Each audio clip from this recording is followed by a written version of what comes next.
வெங்கட்டு இதெல்லாம் பார்த்தா எப்படி இருக்குது தெரியுமா? எப்படி இது? நம்மகிட்ட காசு இருந்தால் எடுத்துப்பானுங்க, பணம் இருந்தால் பறிச்சுப்பானுங்க, துட்டு இருந்தால் தேவி மூணும் ஒன்று தான். இன்னும் என்ன சம்பவம் பண்ண போகிறோமோ அதை பற்றி யோசி. ஓகே, அடிக்கிறோம், செட்டில் ஆகிறோம். எது அடித்தா செட்டில் ஆகலாம்? சைக்கிள் சைக்கிள் வச்சு நான் புடுங்குத்தா. டூ வீலரு நீ திருந்த மாட்ட. இந்த பாரு, கார் அடிக்கிறோம், செட்டில் ஆகிறோம். ஆகுறோம். டேய் வாடா. சொன்னாதான் வருவேன். ஐயோ ஓகே காரு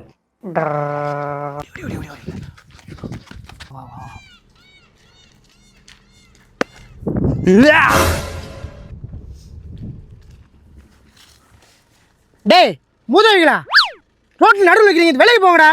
செவுட்டு பிள்ளைடா, காது வைக்கிறடா, கூப்பிடுறது. குரல் கொடுங்கடா.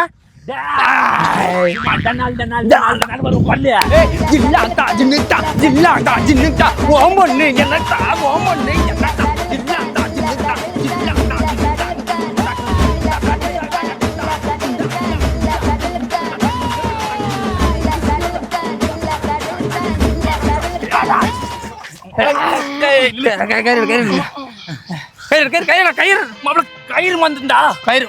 ஓ சரி, ஒன்றும் இல்லை, நீ போய் கயிறு எடுத்துட்டோம். ஓகே. வண்டிச்சா வீடு, வண்டி ஸ்டாண்டில் தான் இருக்கா? ஓகே மாப்பிள, நீ புச்சு வச்சுரு, நான் போய் கயிறு எடுத்து வந்துடுறேன். எடுத்துட்டோம் மாப்பிள. ஓகே. 1 hour later. கயிறு எடுத்துட்டு வர அப்புறம் என்ன அடம் பிடிக்காம கூப்பிட்டு ஒன்று வந்துட்டேன். நானே வாழ்க்கையை முடிச்சுக்கலான்னு தான் வந்தேன். வாழ்க்கையை முடிக்கிறேன்னு நீங்களே கூப்பிட்டு வந்துட்டீங்க. இதுக்கு மேலே எனக்கு வேற என்ன வேணும்? என்னையா இவ்வளோ சோகமாக பேசுகிற?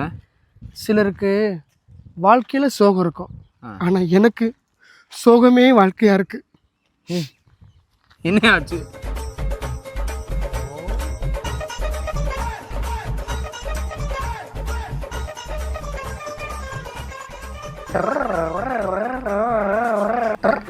மாப்பிள, கயிறு எடுத்து வந்துட்டேன். கயிறுலாம் வேணாம், வா. கயிறு வேணா வா. வேணாண்டா, இறங்கி வாடா. சரி வரேன்.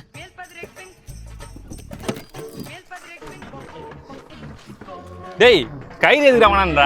அப்புறம் எப்படி இவனை கட்டி பார்த்து? என்னடா அடிக்கிறான்? அவன் இவன் ரெண்டு பேரும் சேர்ந்து அடிக்கிறீங்க. இவ்வளோ பெரிய மனுஷன், ஆசக்கார, நேசக்கார, ஊசக்கார, ஏசக்கார, டேய் மாசக்கார. செட்டில் ஆகலாம்னு சொன்னேடா. அதான் செட்டில் ஆகிட்டல்ல.